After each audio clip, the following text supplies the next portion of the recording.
The American economy is the most complex, most sophisticated, and the greatest in all of human history. It is influenced by many factors, but there are three in particular that I think most fair-minded people could agree on. Number one, interest rates. Number two, consumer confidence. And number three, the expectations of the businesswomen and businessmen in America who create the jobs. Now, here is what they see. I think after 14 months, we understand what the Biden administration believes in. Hey everyone, welcome back to the channel. Today, we're diving into high energy costs, inflation, and the economy under the Biden administration. Are they content with these rising prices? Let's break it down and uncover what's happening. Now let's get into it. The Biden administration believes in bigger government, higher taxes, more spending, more debt, higher energy costs, and I say that because I believe there are many members of the Biden administration who quietly are very content with the high energy costs. I think they believe that high energy costs sells a lot of electric vehicles. All right, let's start with the basics. The American economy is one of the most powerful in the world. It's influenced by interest rates, consumer confidence, and business expectations. Right now, all three are being hit hard.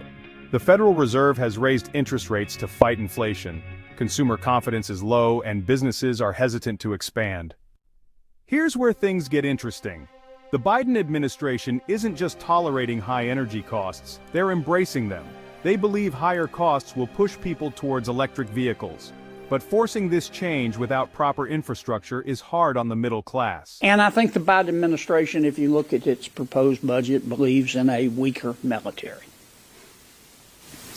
In the 14 months that I have watched the Biden administration, I have watched the Biden administration do the following. It has mismanaged Congress. It has mismanaged COVID. It has mismanaged the border. It has mismanaged crime. It has mismanaged inflation. It has mismanaged Afghanistan. And I pray to God that it doesn't mismanage Ukraine. It doesn't stop at energy costs. Inflation is out of control due to reckless government spending. The Biden administration pushes for bigger government, higher taxes, and more debt. Mismanagement in COVID response, border security, crime, Afghanistan, and inflation. Everyday Americans are feeling the squeeze. While the administration blames external factors, their policies worsen things. Interest rates certainly influence the economy. We're having to raise interest rates because of Bidenomics. Consumer expectations and confidence are low as a result of what I just talked about. And I think if you talk to the average American businesswoman and businessman, they're very discouraged. No wonder GDP is falling. Yes, the Federal Reserve waited too late. But we're not going to get control of 8.5% in rising inflation without making changes both to monetary policy and fiscal policy. I think the Federal Reserve now understands the mistake it made. It's scaling back quantitative easing, and clearly they're raising interest rates. But you know what? The executive branch and the United States Congress need to do their part too. Here's what we have: a budget. We need to freeze it. We've got a budget. I'm not talking about shutting down government. We've got a budget. We need to freeze all new spending except for defense. And if you poll the members of the United States Congress, they'll say, that's a great idea. But then if you say, but you understand, that means you can't spend outside your budget. I mean, I'll give you an example. Do we need more money for COVID?